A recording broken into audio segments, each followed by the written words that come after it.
With all due respect, I beg to disagree, Mr. Chair, simply because I think before the resolution was filed, there should already be a contemplated legislative purpose. That was the postulate given by no less than the former Chief Justice. The reason being that if there is no legislative purpose, we will be concentrating on matters that may not be related to that purpose.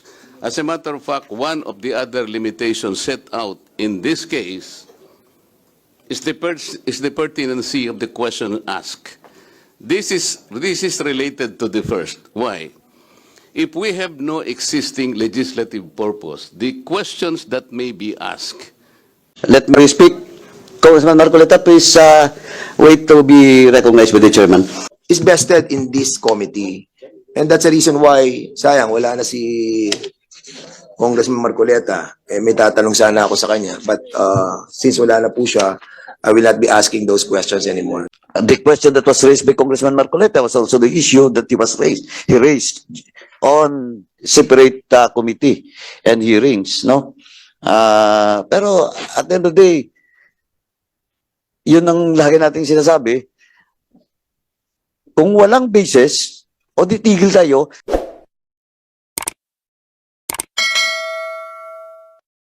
Ikaw na lang po, ma'am, kanina. Ikaw na lang po.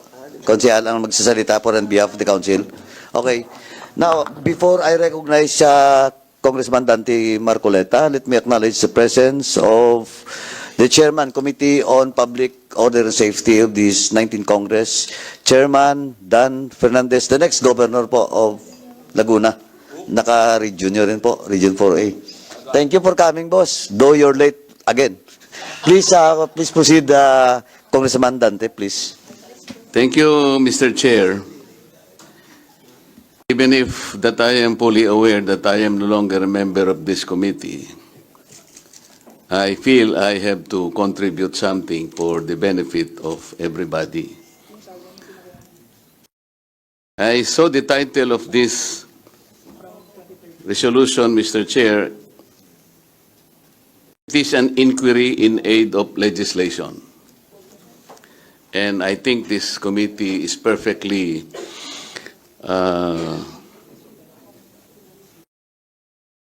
right in conducting one because this is a right enshrined by no less than in our Constitution.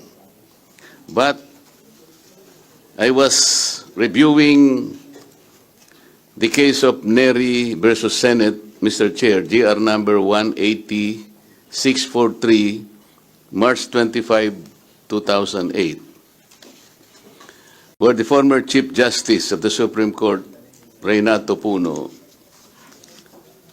had the opportunity of positing that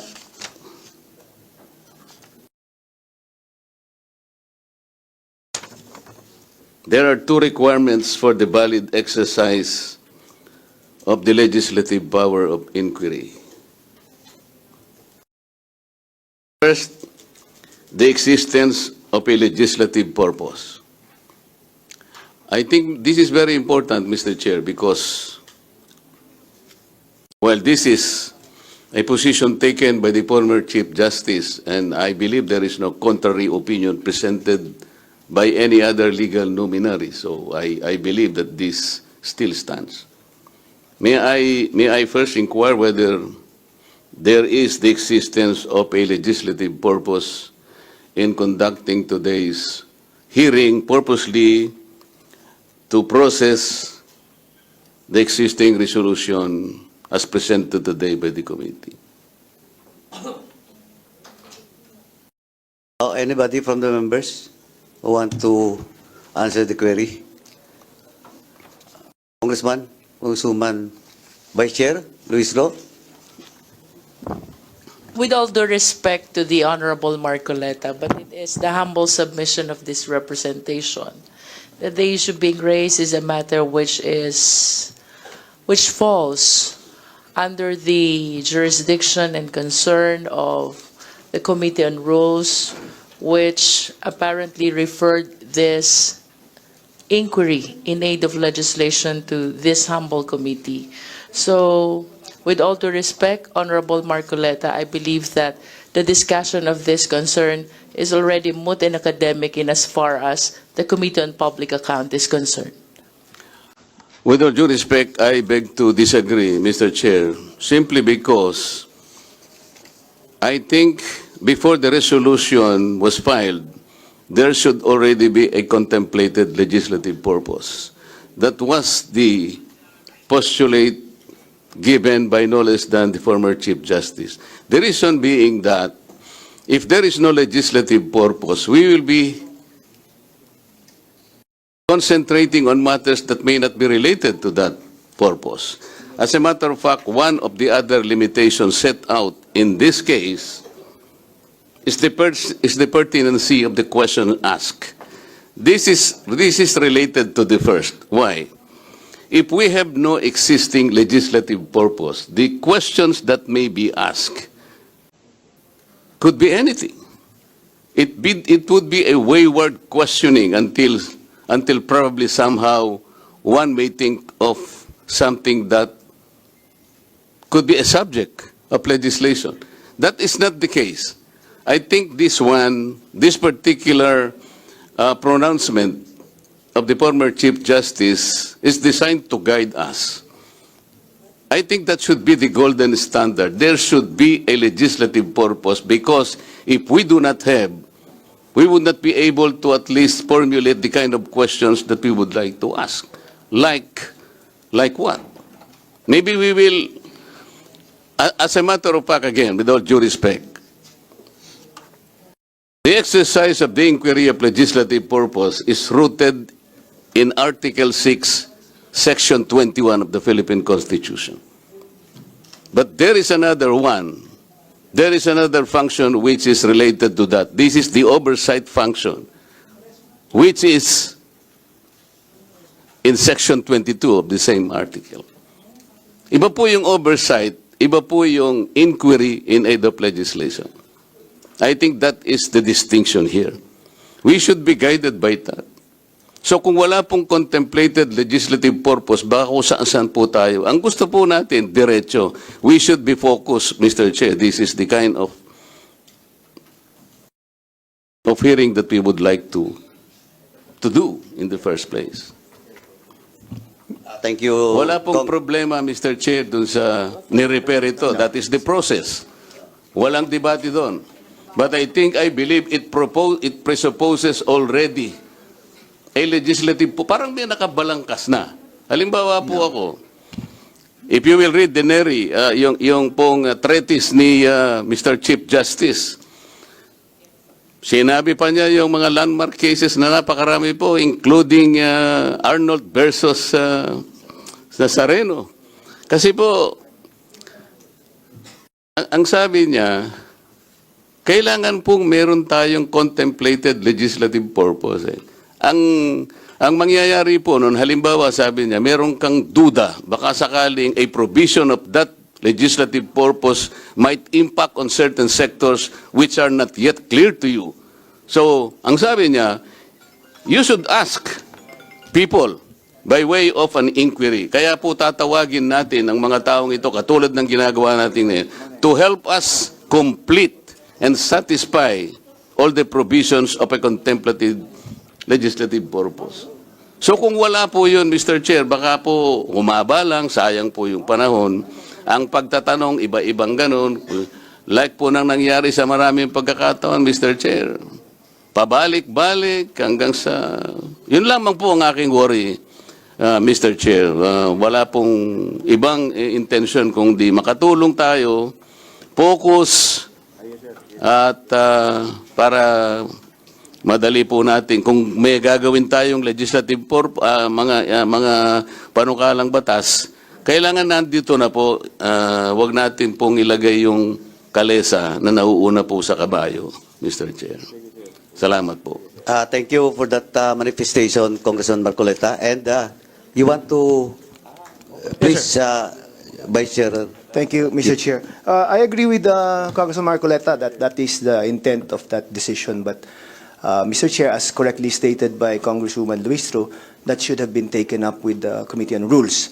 Now that it has been referred to the committee, I'm also sure that the case cited by Congressman Marcoleta did not require Congress to have an existing or proposed legislation before we could conduct investigations in native legislation. In fact, some of the probable output of this hearing would be correcting certain rules of COA regarding auditing, including our old local government code, which could probably be also amended as a result of this investigation, Mr. Chair.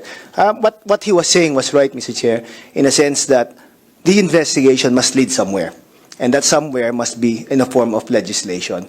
So I agree with Congressman Marcoleta, but at the same time, this investigation is not for any other purpose other than pursuing probable legislation, Mr. Chair. Let me speak. Congressman Marcoleta, please wait to be recognized by the chairman. Let me acknowledge the presence of Representative Romeo Ismumo, representing First District of Surigao del Sur. Thank you, sir. This will be the last note, then the chair will speak with regards to the query or manifestation made by Congressman Marcoleta. Please proceed. I will give you 3 minutes for that purpose, Congressman Marcoleta. Please proceed. Thank you, Mr. Chair. It is precisely the reason why there should be a legislative purpose, Mr. Chair. Yung pong ating gagawin, it's not for a possible lead to a legislation that might be taught later on. Hindi po yung afterthought eh. Ang sinasabi po nung NERI versus Senate, yung pong kahalagahan ng legislative purpose para focus na focus po tayo. Kapag alam po natin yung purpose natin, pati the kind of questions and the persons na gusto nating tanungin, alam natin kung sinong departamentong makakatulong na sa atin because meron nang nakabalangkas na isang panukalang batas. Kung wala po yun, wayward nga po yun. So mas maganda po yung meron nang nandyan kaysa po isipin pa natin, oo nga pala, pwede palang magyari na magkaroon pa tayo ng batas sapagkat meron tayo sigurong nakalkal. Parang gano'n. Baligtad, Mr. Chair. Salamat po. Thank you, Congressman Marcoleta. Last to speak before the chair will deliver my manifestation of position with regards to the query or manifestation made by Congressman Marcoleta. Yes, Chairman Ako, please proceed. Si ako. Ako. Thank you, Mr. Chair.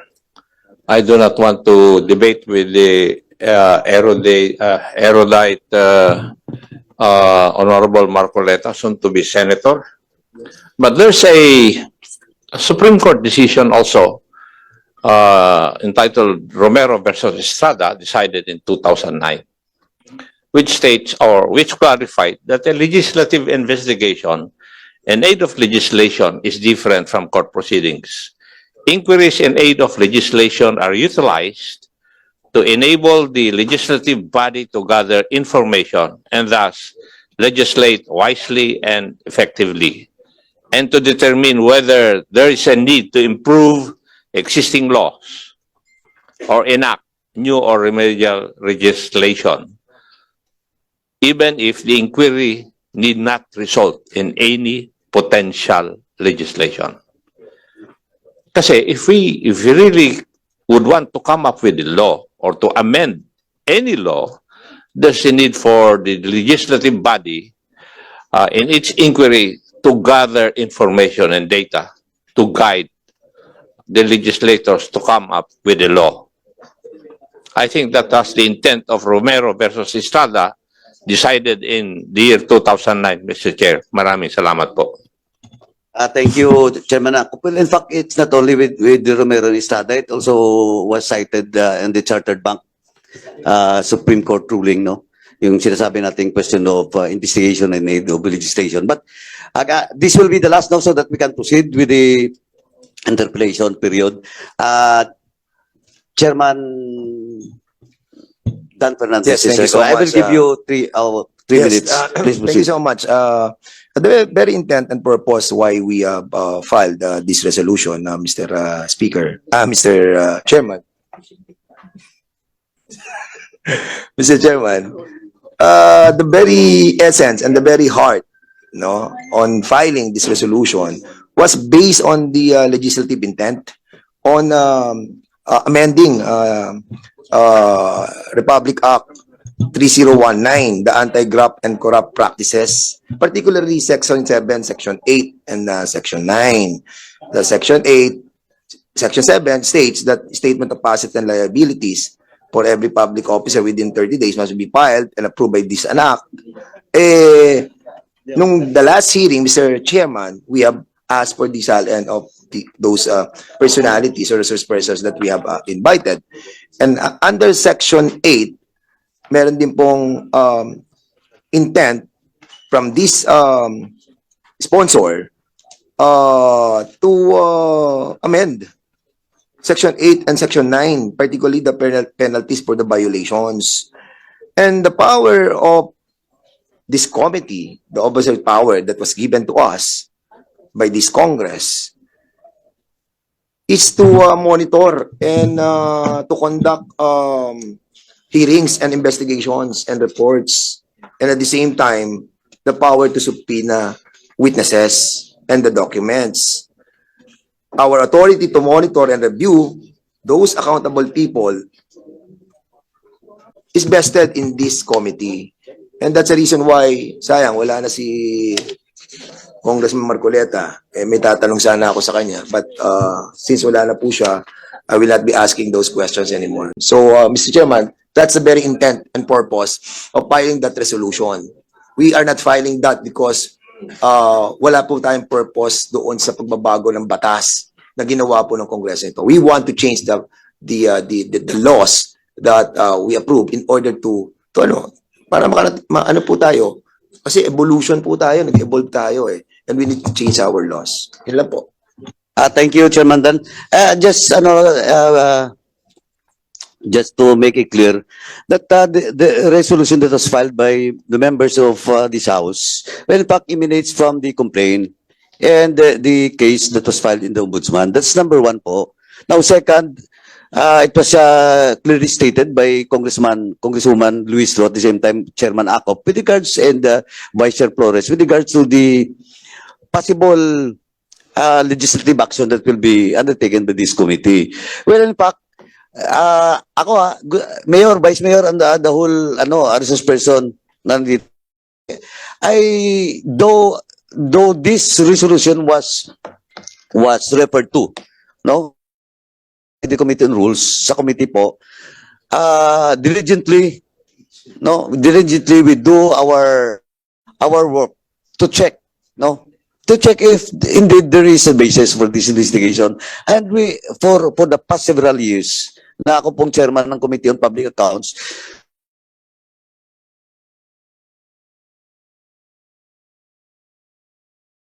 muna. That is why, before that, may COA report or ombudsman case that will be filed. At the same time, may complainant po under oath.